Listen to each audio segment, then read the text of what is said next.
Assalamu alaikum. This is lesson number 6 in our A2 level biology series, while lesson number 2 from chapter number 15, control and coordination in mammals. In the previous lesson, we have already discussed about the nervous system, the structure and function of neurons, action potential, and the role of synapses in passing a nerve impulse. In today's lesson, we are going to describe the roles of neuromuscular junctions, transverse system tubules, sarcoplasmic reticulum in stimulating contraction of striated muscles. We will talk about the sliding filament theory of the skeletal muscle as well, and we'll talk about the ultrastructure of striated muscles with particular reference to sarcomere structure. So we'll talk about how skeletal muscles are stimulated to contract by nerves and how they act as vectors. Okay, let's talk about the structure of the skeletal muscle first. So these muscles, they act in antagonistic pairs. And when we say antagonistic pairs, it means when one muscle is contracting, the other would be relaxing at the same time. So this happens simultaneously. And they actually act against an incompressible skeleton to create movement. Now, this movement can be a part of a reflex response, or it can be voluntary as a conscious effort. And if you think of the muscle biceps, this muscle here, right? It is made up of thousands of muscle fibers, right? Thousand muscle fibers. Now, each muscle fiber is actually considered a very specialized cell, so much so that biologists do not even consider it a cell, but they call it a syncytium, right?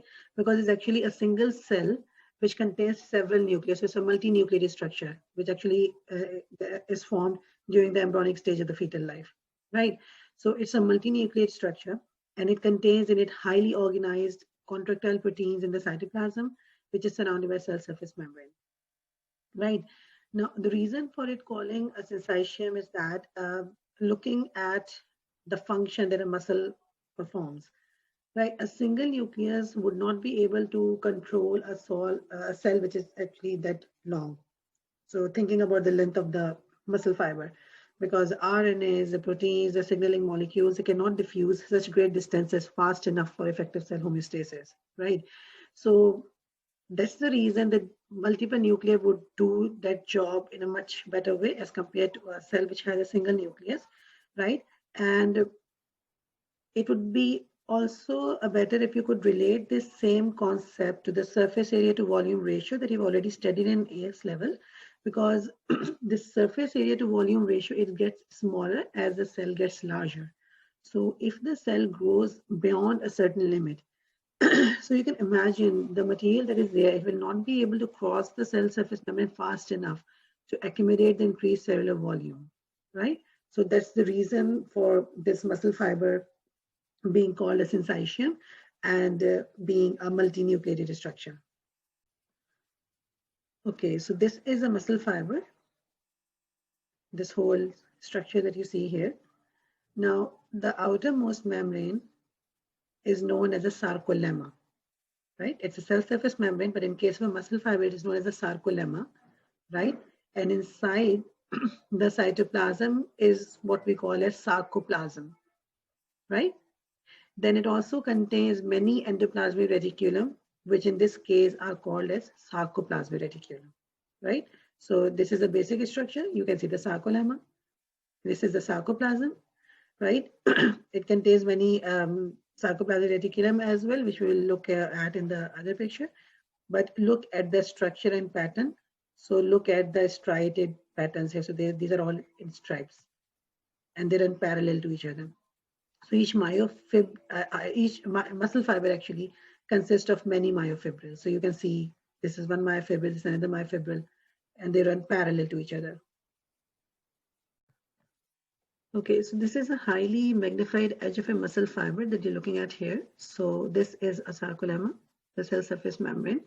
And here you see that there are deep enfoldings to the interior of the muscle fibers. So this is one here. This is another one here, right? And these are actually what we call as transverse system tubules, or T-tubules for short, right? So these T-tubules, they run very close to the sarcoplasmic reticulum. So this part here, this whole chunk is a sarcoplasmic reticulum, right? And here you're looking at the T-tubules that run very close to them. Now, the sarcoplasmic reticulum have a number of proton pumps in them that transport calcium ions into the cisternae of the sarcoplasmic reticulum. And we'll talk about the role of calcium in the sliding filament model of muscle contraction also in a while. Now, when we talk about the sarcoplasm here, it is actually packed with a large number of mitochondria. So you're looking at mitochondria here, there's another mitochondria, and these mitochondria are packed between the myofibrils. So you're looking at these myofibrils, this is one myofibril, this is another myofibril, and the mitochondria are actually packed between them. And the reason is that these mitochondria, they carry aerobic respiration, so they generate ATP, and ATP is actually what is required for this whole muscle contraction, right? Now, the most striking thing about a muscle fiber is its stripes or its striations, which you, if have a look at it, it actually seems like a dark stripe than a lighter one, right? So these are striations, and they have a very regular arrangement about them, right? So throughout the sarcoplasm, you will find a number of myofibrils, right? And all of them are actually contained within a muscle fiber. So each myofibril is striped in exactly the same way and is lined up precisely against the next one. So look at this parallel arrangement.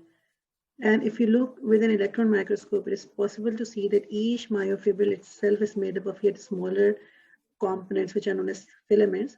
So if you're looking at these parallel units of these thicker red lines and then the thinner blue lines that you're able to see, so these are known as thick and thin filaments, which are actually made up of protein. So this is the structure that we see under an electron microscope. So this is how actually an ultrastructure of the skeletal muscle looks like. So look at the striped appearance. So look at the dark filaments and the light filaments. So this is how it actually appears under an electron microscope. So this whole structure that you see here is a myofibril, right? And each myofibril is actually made up of contractile units, which are known as sarcomeres. So if you look at this line, this darker black line here, and this line here, this whole chunk is one sarcomere. Then from here till here is another sarcomere. So this myofibril is made up of these contractile units. And this sarcomere consists of the thick and thin filaments that we are going to talk about in a while.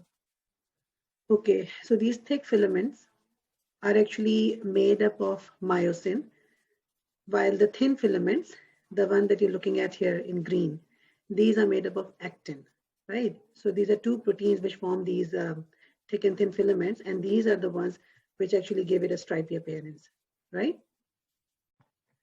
So this is because they have this alternating light and dark colored bands, which are known as I bands and the A bands. So the I bands are actually the isotropic light bands, and the A ones are actually the anisotropic dark bands. But simply for ease, we call them as I bands as the lighter bands and A bands as the darker bands.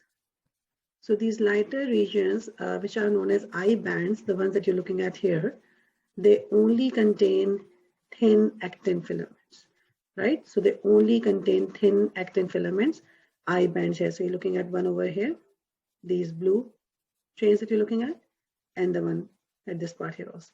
So these only contain thin actin filaments, and these are what we call as I bands. Now, the darker regions, which are known as A bands, they contain both actin and myosin. So here you're looking at this thinner filament of actin, and then this is this entire length of myosin. But both of them actually make A band and give it a darker appearance.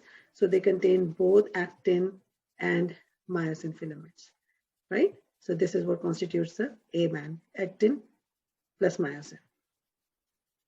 Okay, now at the center of the A band, the portion that you're looking at here, it only consists of myosin, this whole chunk that you're looking at, and this is what is known as the H zone. Okay, so it only contains myosin, only myosin. So this is what we call as H zone. At the center of the I band, the one which is actually between these actin filaments, is there's a line which is known as Z line or Z line. So this part here, so it's at the center of the I bands.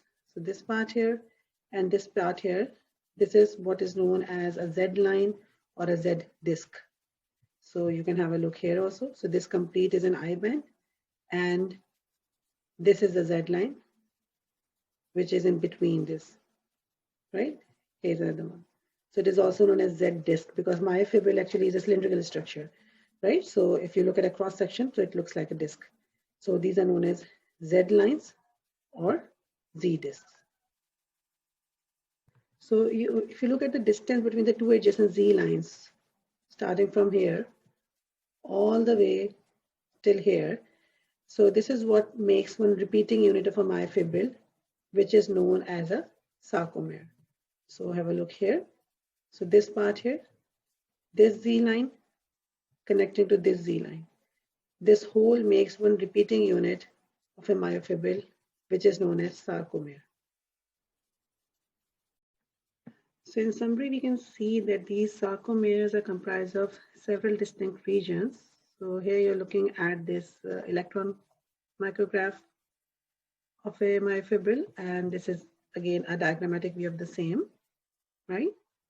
So just for comparison, we'll be looking at different parts. So let's start with this part here, A band. So if you look at the A band here, we just discussed that it consists of actin plus myosin, right? So this part here that you're looking at, right? So this is myosin plus actin, this part here, all the way till this part here. This is what we call as the A band. This entire length is known as the A band, right? So it's actin plus myosin, right? Now the one in between that you're looking at, this part here, which appears a little lighter as compared to these at the two extremes, this only consists of myosin, right? So what we'd call as H zone, right? So if you compare this with this entire A band, now the entire length is A band, right? But A band consists of actin plus myosin. So have a look here. So this is actin, myosin, actin, myosin. This actually gives a darker appearance, right? And this portion in the middle, this length here is known as the H zone, right? Now the one in the middle that you're looking at, this part here, this is actually where the myosins are connected to each other. So this is one part of the myosin and this is another part. So this is where these two myosins connect to each other. So it's there in the middle and it is known as M line, right? Furthermore, if you look at this part here, the I band, it only consists of the thin actin filaments, right? So I bands here, and then compare it to this diagram here also. So it only consists of these actin filaments. So have a look here also. The blue lines that you're looking at, so these are the actin filaments. And then finally the Z lines or the Z discs, which are actually between these I bands. So these are the Z lines or the Z discs here also, right? Now you're supposed to learn the names of these regions because you might be asked to label these in a diagram, right? So these are certain names that you should be familiar of. So this is another view of how these bands actually look like. So this is the myofibril shown when it is in a relaxed state, and this is while it has contracted. So look at the difference in the size. Okay, so let's start with this all over. So let's just have a recap. So this is the A band, which consists of this entire length of myosin plus actin till here, right? Till here. So entire length of myosin plus actin. This is what is known as A band, right?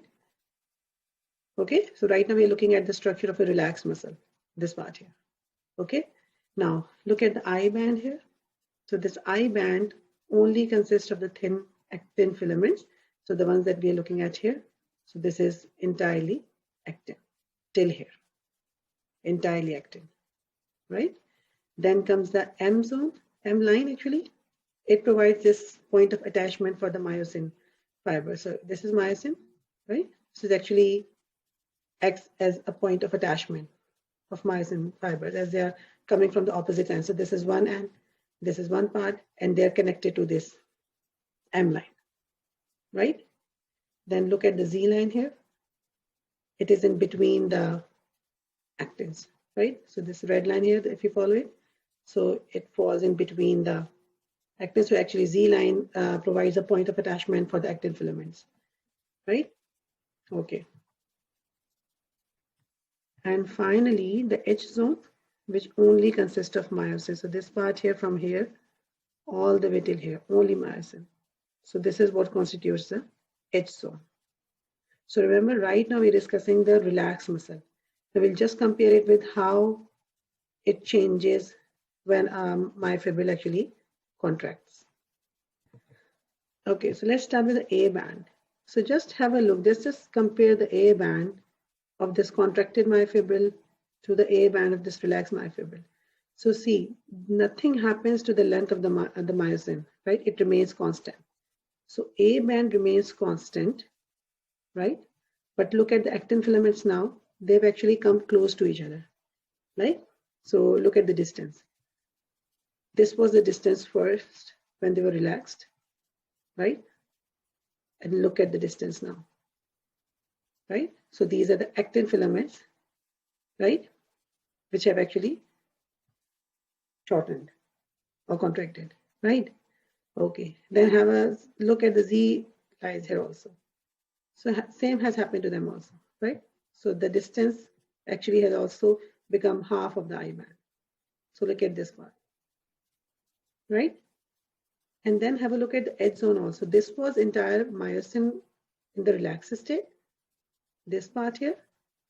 But now see what has happened because actin filaments have come close together. So this is the portion that we have left of the myosin only now.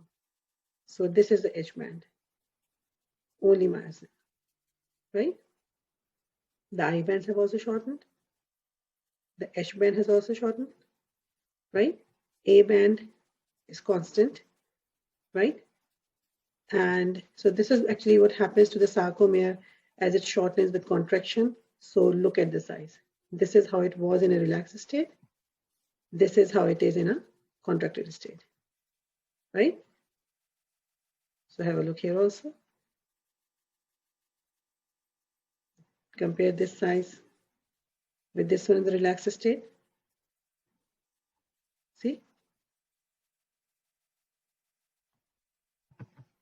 So again, these are the part of the myofibrils that you need to learn and memorize because you might be asked to label them, right? So you should know their names as well as their function. So H band is the part which only contains the thick myosin filaments.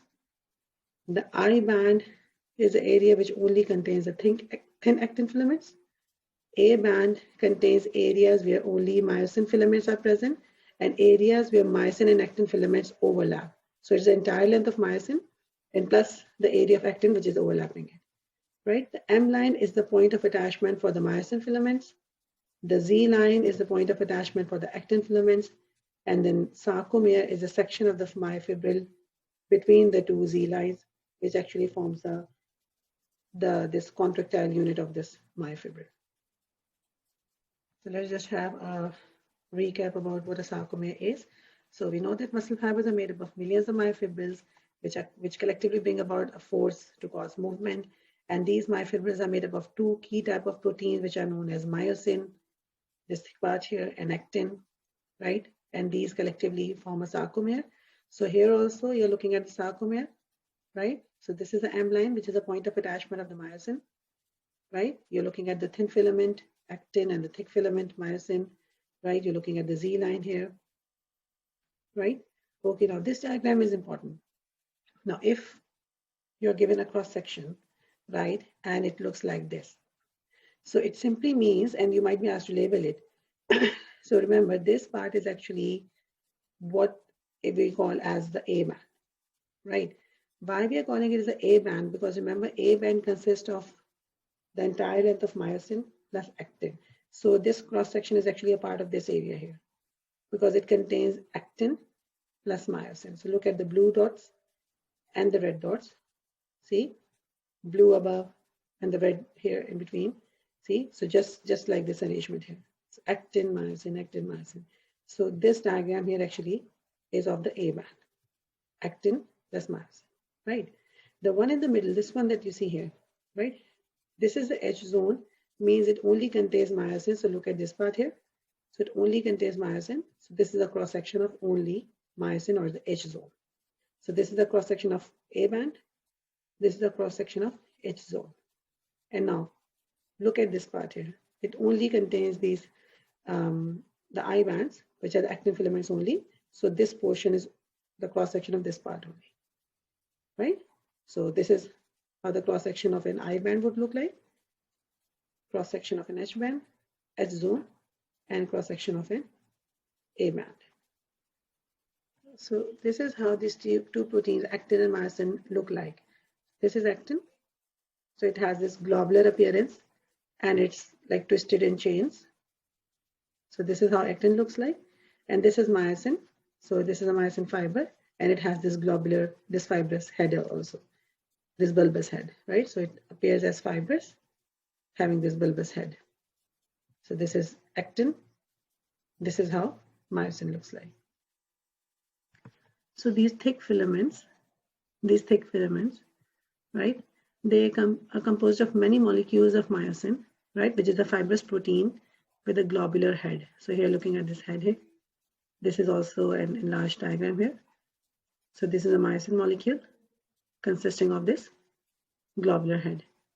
Now the fibrous portion, it helps to anchor the molecule into the thick filament. And within the thick filament, many myosin molecules actually lie together in a bundle with the globular heads, which are all pointing away from the M line. So see, this is the M line, the point where the myosin actually are attached. So see, these globular heads, they're pointing away from the M line. So look at this. This part here actually, this is how it is pointing away. And then look at this side here. See, so they point away from the M line. So have a look at all these. They point away. This is the M line. And these globular heads, they point away. This one faces this direction. This one faces this direction. And when we look at the main component of the thin filament, which is actin, so it actually is a globular protein, right? And they're actually linked together to form a chain. So this is one chain, and then two of these chains then twist around to make a thin filament, right? So this is this globular protein, which is joined together as chains, and then two of these chains form this thin filament, right? Now, besides this, actin also contains a protein which is known as troponin, right? And it also contains a fibrous protein, the one that you're looking at here in orange, which is known as tropomyosin, right? So this thin filament contains troponin as well as this tropomyosin at regular intervals, and these are attached here. This tropomyosin covers the entire length of these binding sites of the myosin. So see, they're covered right now. And then this is the troponin, which actually plays an important role as the sliding filament model starts, this contraction of the muscle starts. So this is where the troponin has a role, right? But this fibrous protein, this tropomyosin, actually covers the binding sites of myosin. These are the sites where actually this bulbous head actually joins, right? So these are initially covered, but once the contraction starts, right, calcium ion comes in and gets attached to the troponin, which causes this tropomyosin to actually slip away from here, and then this head actually joins this binding site to start contraction. So these muscles, they act in antagonistic pairs against an incompressible skeleton. So these muscles that we're talking about, biceps and triceps. So this part here is a contracting bicep, right? and this one behind is a tricep. These muscles, they exist as pairs, right? So what happens when the bicep contracts, the tricep would relax at the same time. So it would work in opposite direction, right? So in this case, bicep is an agonist, triceps will work as antagonist, like against it, right? Similarly, when actually you extend the arm, so in this case, the triceps is contracting, right? But at the same time, the biceps is relaxing. So in this case, the triceps is actually what is the agonist, and biceps becomes the antagonist. See, so this is how these muscles work together in pairs. So now that we have discussed the whole structure of a myofibril and the sarcomere, let's now talk about how this contraction of a skeletal muscle takes place, right? So we will start with the neuromuscular junction, even though we have discussed about this in the topic of synapses. But let's have a review. So a neuromuscular junction, this part here, right, or a myoneural junction is a chemical synapse. We are calling it as a chemical synapse because in this case, now the chemicals or neurotransmitters are being released here, right? So this is a chemical synapse between a motor neuron. So this is a motor neuron here, right? And a muscle fiber. So this is a muscle fiber. So this is what a neuromuscular junction is. It's a chemical synapse between a motor neuron and a muscle fiber. And it allows the motor neuron to transmit a signal to the muscle fiber, causing muscle contraction. Now muscles they need this innervation, right, to function. And even just to maintain a muscle tone or avoid atrophy, so they need to have this innervation there, right? So here you're also looking at this motor neuron, right? And it is here connected to this muscle, right? So this is a myofibril. So we'll talk about the events in the neuromuscular junction first, and then we will see what happens to the myofibril because of those signals, right? Okay, so the first step is the arrival of the action potential here at the presynaptic membrane. So this is the presynaptic membrane, and the action potential arrives here, which causes the voltage-gated sodium channels to open, as well as the voltage-gated calcium channels to open, right? Because calcium is actually not present here, right? So what happens, the action potential causes the diffusion of calcium ions into the neuron, right? So what happens because of this, there are actually these vesicles which contain acetylcholine, right? So these vesicles, they're only present in the presynaptic neuron here, right? So these vesicles contain acetylcholine, which is a chemical, and calcium actually causes them to come and fuse with the presynaptic membrane and release acetylcholine through exocytosis. So this is how this acetylcholine is released here, and it diffuses across the synaptic cleft where it actually attaches to the receptors, right? So it binds to the receptors in the sarcolemma, which actually what happens because of that, they now open these chemical gated sodium channels now. So these sodium channels here now are not voltage gated. So they are chemical gated, so they get open, right? And because of that, the sodium ions actually diffuse in through the open channels in the sarcolemma, and this actually now depolarizes this membrane now. And this actually what causes an initiation of the action potential, which then spreads across the membrane. See, so here you're looking at the T tubule also. So this is how this action potential is then transmitted through the T tubules.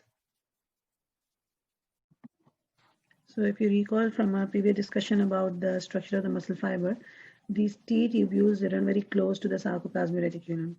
And the sarcoplasmic reticulums have protein channels for calcium, and then calcium diffuses out and goes into the sarcoplasm. So these are the calcium channels, and calcium will diffuse out and go into the sarcoplasm, right? And after that, the calcium will actually go and bind to this troponin protein, which is attached to actin, right? And it will cause troponin to actually change its shape. And finally, because of that, the tropomyosin also slides away, and it actually exposes the myosin binding sites.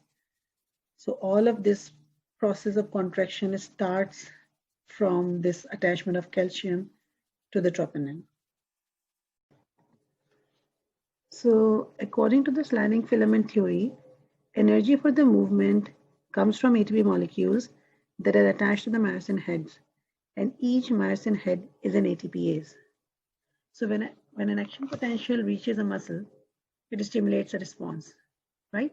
Calcium ions enter, get attached to troponin, which cause tropomyosin that blocks the binding sites for the myosin head for the actin to move and uncover the binding sites, right? While ADP is attached to myosin head, it can bind to the binding site on the actin to form a cross bridge, right? Now, the angle that is created, it actually produces tension and causes the myosin head to tilt. And as a result, the actin filament is also pulled, right? And then it slides along the myosin. In doing so, the ATP and organic phosphate that were attached to the myosin, they got released. So because of this cross bridge, as this myosin head is attached to this actin binding site, tension is created, right? And this myosin head tilts, right? And as it tilts, this causes ADP and inorganic phosphate that is attached to it to release. But at the same time, what happens, it also pulls the actin towards this side.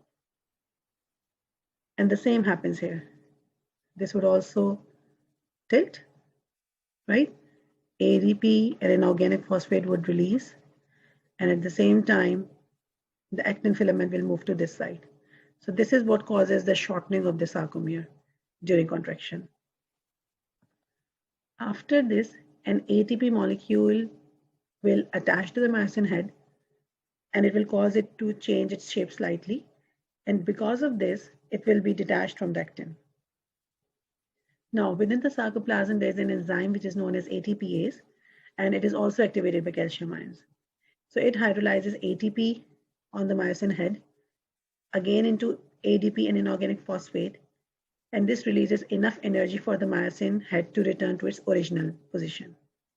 So this entire process repeats continually while the calcium ions remain high, and therefore while the muscle remains stimulated by the nervous system.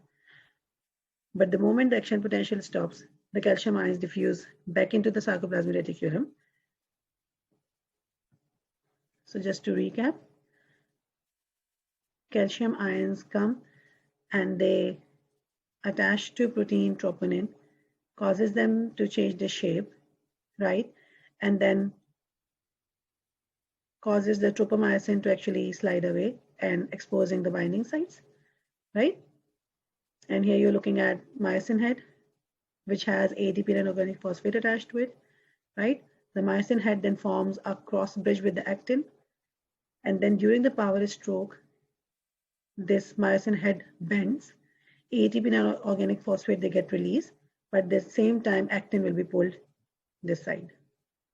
After that, a new molecule of ATP will come and attach to the myosin head. It will cause it to change its shape, and this will cause the detachment of myosin head from the actin, and the cross bridge will be detached.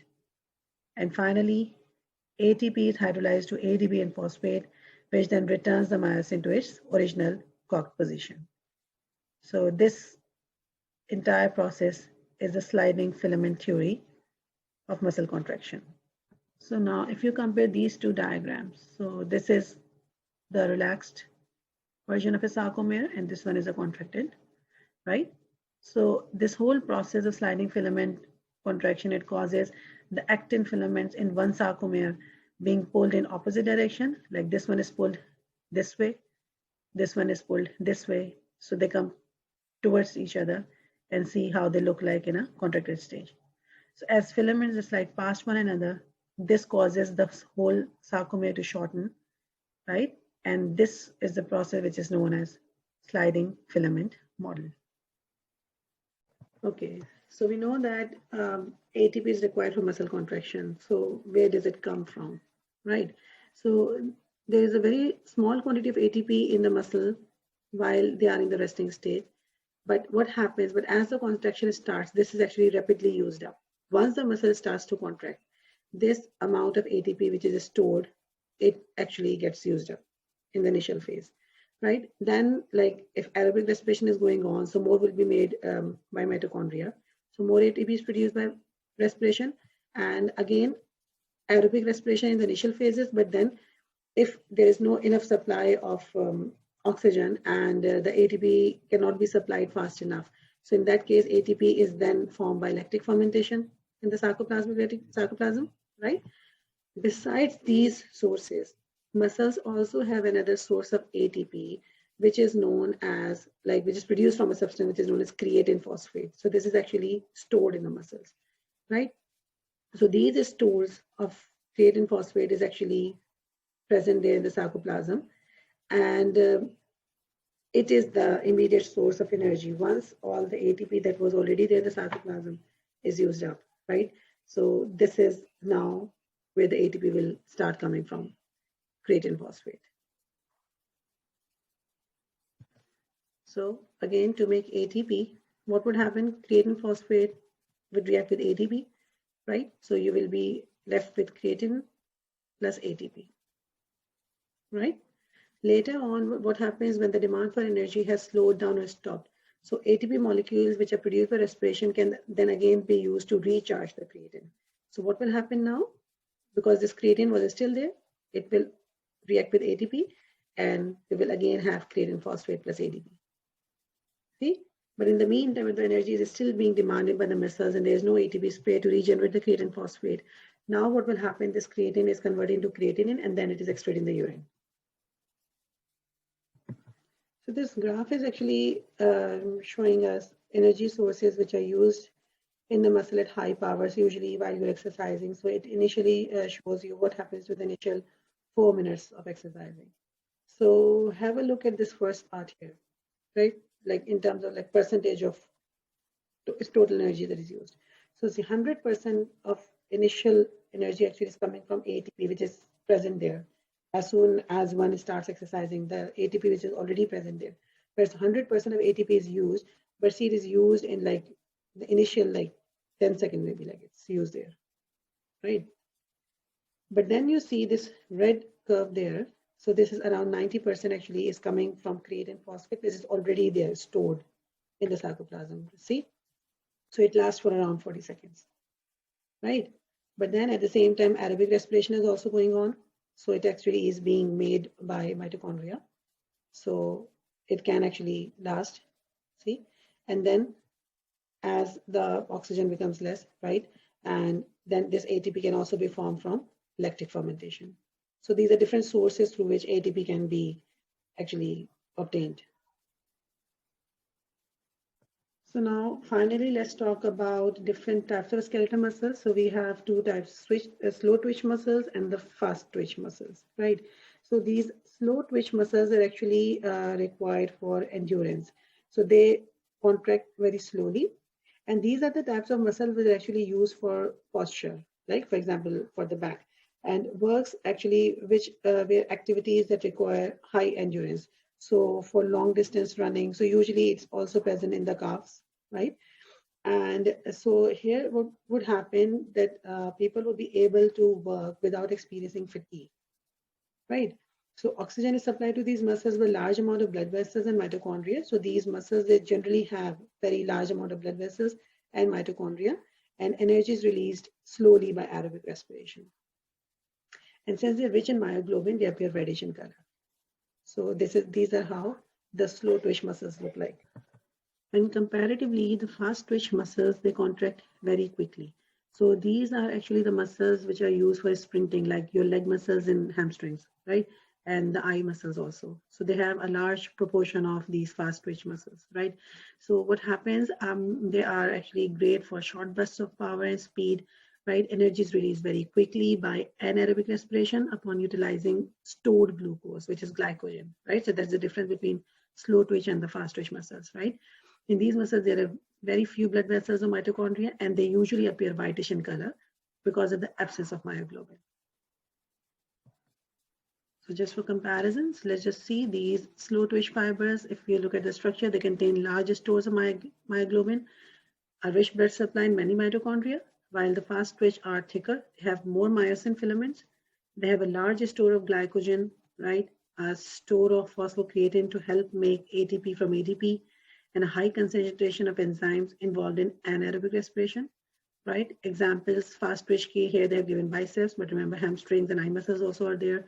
And for like slow twitch is calf muscles, the muscles of your back, right? And if you look at the general properties, slow twitch muscles, they contract slower.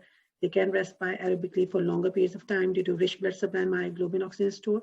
These muscles are adapted for endurance work like marathons, while fast twitch are actually, they contract faster to provide short bursts of powerful contraction. And these are adapted for intense exercise, such as sprinting or weightlifting.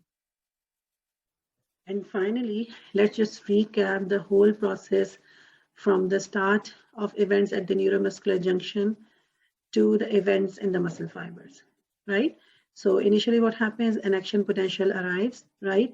The action potential causes diffusion of these calcium ions inside because of these voltage gated channels they open, right?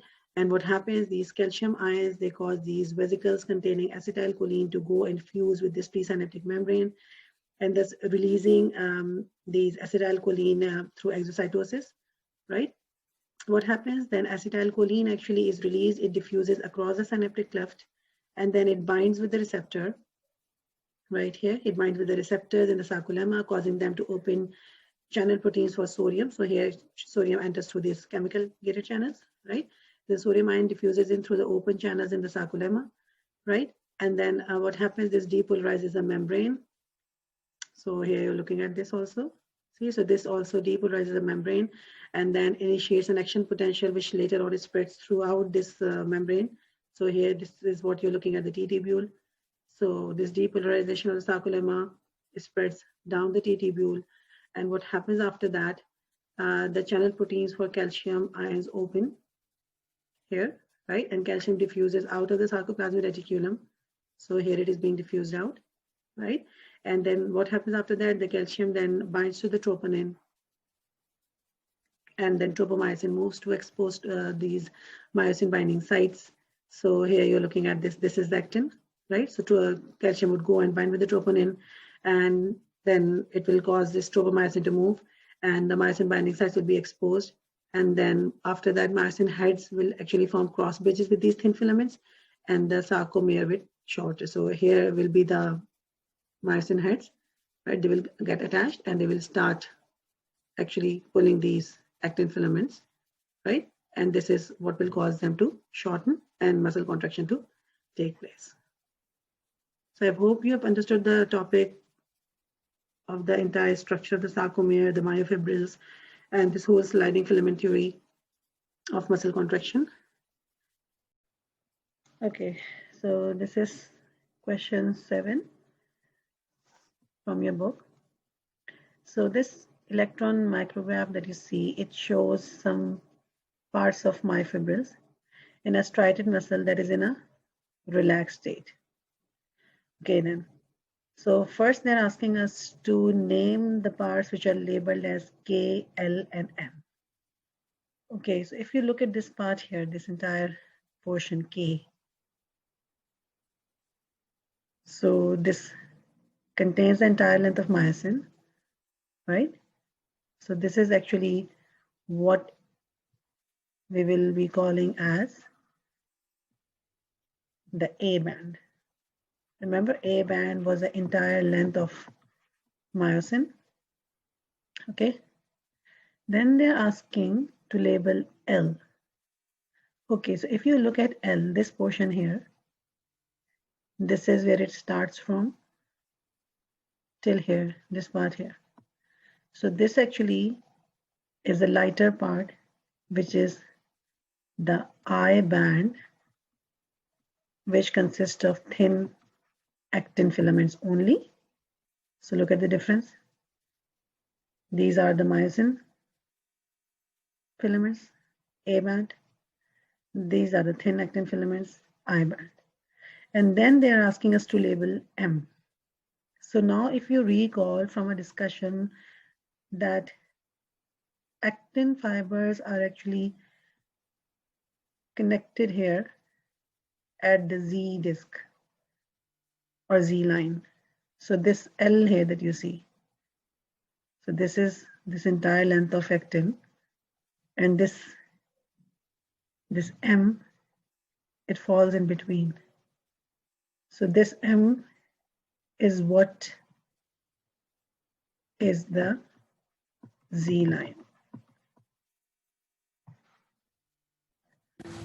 Now, the next part of the question says, how many myofibrils are visible in this electron micrograph? And then you need to explain your answer. So this is of 2 marks. Okay. So if we started counting, so this is the first myofibril that we see, right? And below this myofibril, these structures that you're looking at here, these are the mitochondria. Because if you remember, like mitochondria are actually embedded between these myofibrils, because for muscle contraction, we need to have a lot of ATP. So this is provided by the mitochondria. So this is 1, this is 2, 3, then this is 4, and then this one here is the 5th one. So here we are actually looking at 5 myofibrils. Then part B says there are many glycogen granules and mitochondria visible in the electron micrograph. Explain why they are both there. So again of 2 marks. Okay, so these black dots that are visible here are actually, these are the glycogen granules, right? And this is the mitochondria here. Okay, so glycogen is there because it has to be broken down to glucose for the production of ATP by mitochondria, right? And mitochondria is definitely there because of the production of ATP. Because the mitochondria will actually carry out aerobic respiration because of the glucose that is being provided by the breakdown of glycogen. So this is why both of them are there. Then this part says, describe how can you tell that this electron micrograph is from a relaxed muscle and not a contracted muscle. Okay, so how would we tell that? Okay, this is actually from a relaxed muscle and not a contracted muscle. So remember, during the sliding filament model, it is the actin filaments that actually slide past and they get shortened, right? But if you look at this whole width of the actin here, just have a look at this I band here. Let's just have a look at this part here. This whole I band that you see. So, okay, it actually has not contracted. This entire width is there. Okay, so by looking at this I band, we can tell, okay, this muscle is right now in a relaxed state and not in a contracted state. And if you look closely also, there is no overlap. So see, this is myosin separate and this is actin. So there is no overlap at all. So this is what is actually telling us, okay, yes, this is a relaxed muscle. Okay. So now we are going to watch a video to just have a review of this entire process of sliding filament model. And inshallah, I'll see you in the next class. You use muscles every day to do activities. This woman is using muscles to breathe, circulate blood, and move her hand to take notes. Your cardiac and smooth muscle tissues are involuntary. You do not consciously control their actions. Skeletal muscle works under voluntary control. Skeletal muscles are composed of bundles of muscle fibers. Muscle fibers are long cylindrical cells containing several nuclei. Muscles will contract or relax when they receive signals from the nervous system. A neuromuscular junction is the site of the signal exchange. This is where the synaptic bulb of an axon terminal and muscle fiber connect. Muscle fibers are composed of many myofibrils. A myofibril contains contractile units called sarcomeres. Sarcomeres run adjacent to one another down the length of the myofibril. Each sarcomere consists of alternating thick and thin protein filaments, giving skeletal muscle its striated appearance. The muscle contracts when these filaments slide past each other. The thick filaments are myosin, which are anchored at the center of the sarcomere, called the M line. The thin filaments are composed of the protein actin, which are anchored to the Z lines on the outer edges of the sarcomere. Because the actin filaments are anchored to the Z lines, the sarcomere shortens from both sides when actin filaments slide along the myosin filaments. Although the action between the filaments is described as sliding, the myosin filament actually pulls the actin along its length. The cross bridges of the myosin filaments attach to the actin filaments and exert force on them to move. This action is known as the sliding filament mechanism of muscle contraction. In this model, the sarcomeres shorten without the thick or thin filaments changing in length. A contraction begins when a bound ATP is hydrolyzed to ADP and inorganic phosphate. This causes the myosin head to extend and can attach to a binding site on actin, forming a cross bridge. An action called the power stroke is triggered, allowing myosin to pull the actin filament toward the M line, thereby shortening the sarcomere. ADP and inorganic phosphate are released during the power stroke. The myosin remains attached to actin until a new molecule of ATP binds, freeing the myosin to either go through another cycle of binding and more contraction, or remain unattached to allow the muscle to relax. Muscle contractions are controlled by the actions of calcium. The thin actin filaments are associated with regulatory proteins called troponin and tropomyosin. When a muscle is relaxed, tropomyosin blocks the cross-bridge binding sites on actin. When calcium ion levels are high enough and ATP is present, calcium ions bind to the troponin, which displaces tropomyosin, exposing the myosin binding sites on actin. This allows myosin to attach to a binding site on actin, forming a cross bridge. Calcium ions are stored in the sarcoplasmic reticulum and are released in response to signals from the nervous system to contract. Neurotransmitter molecules are released from a neuron and bind to receptors, which depolarizes the membrane of the muscle fiber. The electrical impulse travels down the T-tubules and opens calcium stores. Calcium ions flow to the myofibrils where they trigger a muscle contraction. As the actin and myosin slide along each other, the entire sarcomere shortens as the Z lines draw closer to the M line. As the sarcomeres in myofibrils contract, the entire muscle fiber will shorten. When muscle fibers contract in unison, a muscle can produce enough force to move the body, allowing you to take notes.